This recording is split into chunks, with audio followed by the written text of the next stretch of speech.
பகுத்தறிவு பிறந்ததெல்லாம் கேள்விகள் கேட்டதாலே.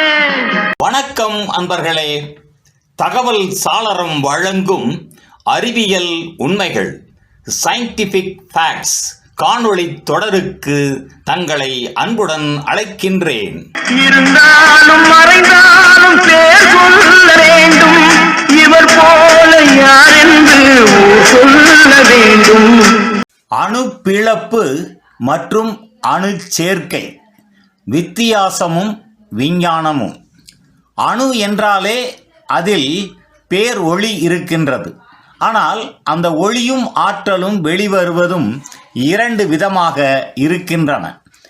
அணு பிளப்பு ஃபிஷன் மற்றும் அணு சேர்க்கை ஃபியூசன். இவை இரண்டும் மிகவும் வலிமையான சக்தி உருவாக்கும் செயல்களாகும். ஆனால் அவற்றின் செயல்முறை, இடம், விளைவுகள் அனைத்தும் வித்தியாசமானவை. இப்போது அவற்றை விரிவாக பார்ப்போம். அணு பிளப்பு நியூக்ளியர் ஃபிஷன் என்றால் என்ன? அணு பிளப்பு என்பது ஒரு பெரிய அணுவை இரண்டாக உடைக்கும் செயல். இதற்கு யுரேனியம் அல்லது புளூட்டோனியம் போன்றவை பயன்படுத்தப்படுகின்றன. இந்த அணுக்கள் நியூட்ரான் அடிப்படையில் பிளக்கப்படுகின்றன.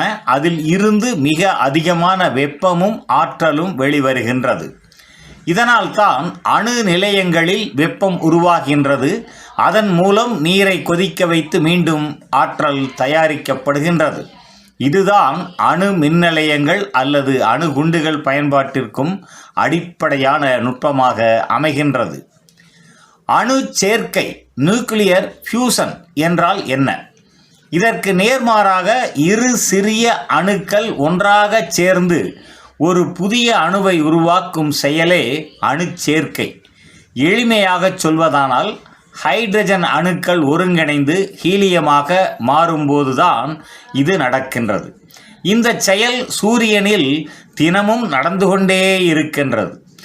அப்படியே நாம் சூரிய சக்தியை பிரபஞ்ச சக்தியாக பெறுகிறோம் என்றால் அதற்கு பின் இருக்கும் விஞ்ஞானம் அணு சேர்க்கை எனும் ஃபியூசன் தான். இனி ஃபிஷன் வெர்சஸ் ஃபியூசன் ஒப்பீடு. அணு பிளப்பு நியூக்ளியர் ஃபிஷன் என்பதில் பெரிய அணு உடைபடுகின்றது. அணு சேர்க்கை நியூக்ளியர் ஃபியூசன் என்பதில் சிறிய அணுக்களின் சேர்க்கை நடைபெறுகின்றது. அணு பிளப்பில் எரிபொருளாக யுரேனியம், புளூட்டோனியம் பயன்படுத்தப்படுகின்றது. அணு சேர்க்கையில் எரிபொருளாக ஹைட்ரஜன் பயன்படுகின்றது. அணு பிளப்பில் ஆற்றல் அதிகமாக வெளிப்படுகின்றது. அணு சேர்க்கையில் மிகவும் அதிகமான ஆற்றல் வெளிப்படுகின்றது. அணு பிளப்பில் கதிர்வீச்சு அதிகம், அணு சேர்க்கையில் குறைவான கழிவுகள் மட்டுமே வெளியாகின்றன. அணு பிளப்பினை எளிமையான நடைமுறையில் செய்ய முடியும். அணு சேர்க்கையில் சற்று கடினமான நடைமுறை தேவைப்படுகின்றது. அணு சேர்க்கை ஏன் மிகவும் சிறந்தது?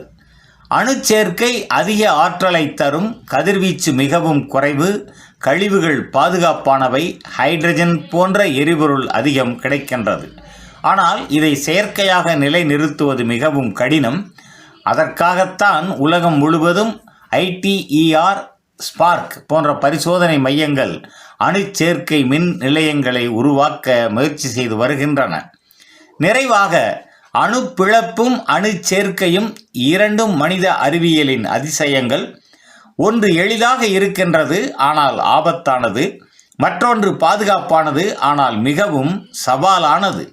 இரண்டிற்கும் இடையே ஒரு சமநிலையை நோக்கி எரிசக்திக்கான எதிர்காலத்தை நாம் வடிவமைத்து கொண்டிருக்கின்றோம். நன்று நண்பர்களே. தகவல் சாளரம் வழங்கும் அறிவியல் உண்மைகள் தொடரின் பெரிதொரு காணொளியில் மீண்டும் சந்திப்போம். நன்றி, வணக்கம்.